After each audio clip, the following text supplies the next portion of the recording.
Well, Sky News host Liz Storer and contributor Joe Hildebrand join me now to discuss this. Welcome to you both. Thanks, hello. Look, Joe, Penny Wong here.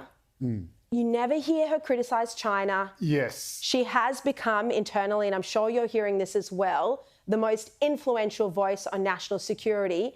And this is causing tensions, as we've spoken about, as now Christopher Dawes reporting. It's causing tensions between the government and the intel community.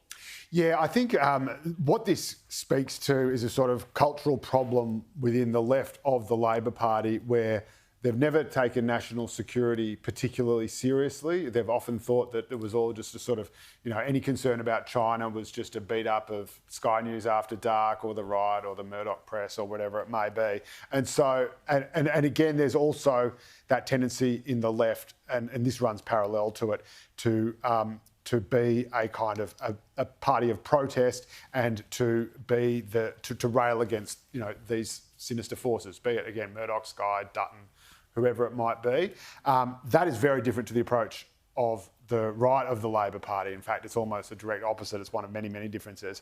And Anthony Albanese, without a shadow of a doubt, is absolutely convinced that he is a centrist Prime Minister. He absolutely believes it. Yes, we all know that he's... Everyone suffers from the occasional bit of self-delusion, but this is the major one. We all know that he came from the left, but in a sense, he's sort of going on a journey. It's a journey that started many, many years ago when he positioned himself at the centre to sort of outflank Bill Shorten on the right, which is very, very weird for anyone who follows internal Labor politics. But that is exactly what he did. He was always more of a fixer than an ideological leftist. He was a party machine man who just fixed problems rather than someone who really, chained themselves to a tree over Palestine and whatever it is. And so, coming into the top job, the Prime Ministership, he's, as I've said before, looking at a lot of these issues really seriously for the first time. The problem is that the people he may or may not have surrounding him, or some of, and the background that he's come from, given him the numbers to get is here. Filled with people. Well, the right, he became the Prime Minister with numbers from the right and caucus as well as the left, but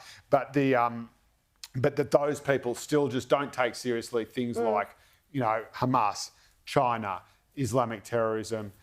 And we're seeing that now. Liz, give me a Prime Minister who will hold a press conference with the flags behind them and show some leadership on national security. Yeah, unfortunately not in Australia. For starters, they never fly the Australian flag behind them nowadays. It's all the Aboriginal flag and the Torres Strait Islander flag. But what reason could you possibly give not to take China seriously after they've just announced they're going to grow their military budget by 7.2%, totalling $235 billion just in this year alone? These guys are serious, so why aren't our leaders taking them seriously? It's harrowing. Also, regarding this report that, quite ridiculously, the Office of National Security had to drop everything to put together. Yes, the climate change report. Why the heck haven't we seen it? Obviously, the taxpayer dollar would have paid for this. It was finished in December 2022.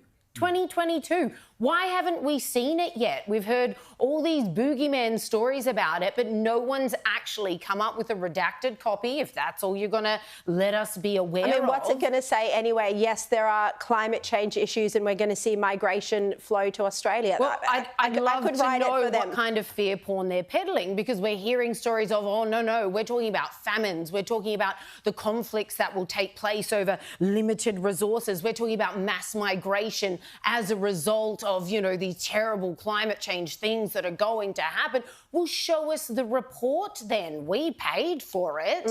If it was worth the Office of National Security dropping everything else to put this ridiculous thing together, show us what's in it. Publish it, exactly.